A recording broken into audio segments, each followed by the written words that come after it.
Simulan na natin. Kailangan lang natin ng 2 cups ng all-purpose flour, 1 cup ng white sugar, 2 tablespoon ng baking powder,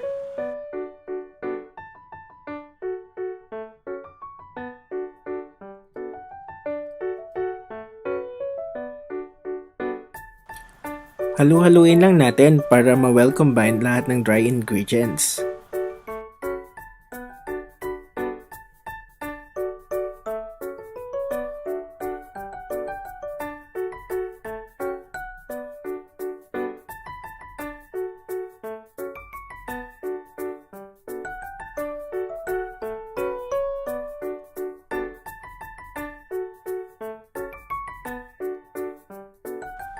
Gawa lang tayo ng well, tapos lagay na natin ng mga wet ingredients. Unahin natin ang 2 itlog.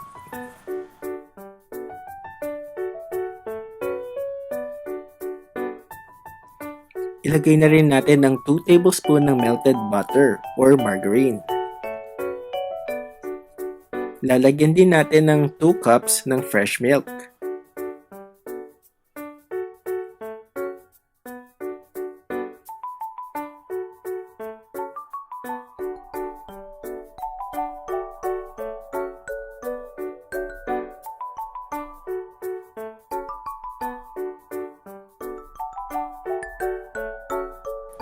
Haluin lang natin hanggang maging smooth ang texture ng ating batter.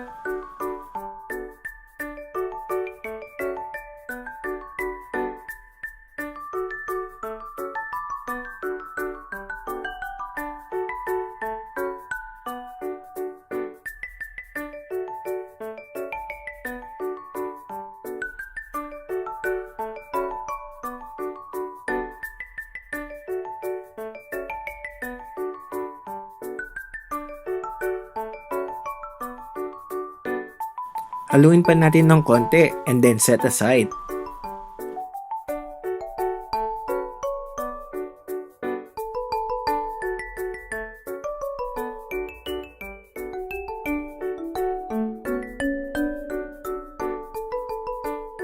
Para sa ating toppings, mag-slice lang tayo ng cheese at slice din natin ng salted egg.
Steam lang natin to for 15 minutes.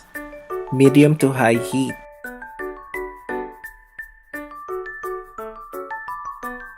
Tusukin lang natin ng puto. At kapag lumabas na clean ang ating toothpick, ibig sabihin luto na ang ating puto.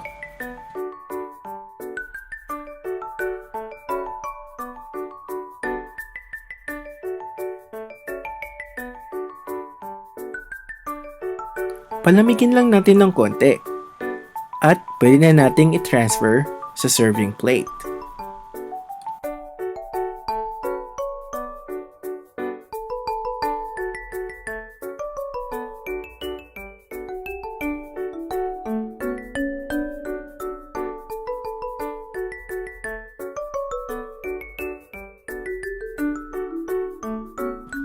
Heto na ang ating puto. Ready to serve at ready din ang kainin.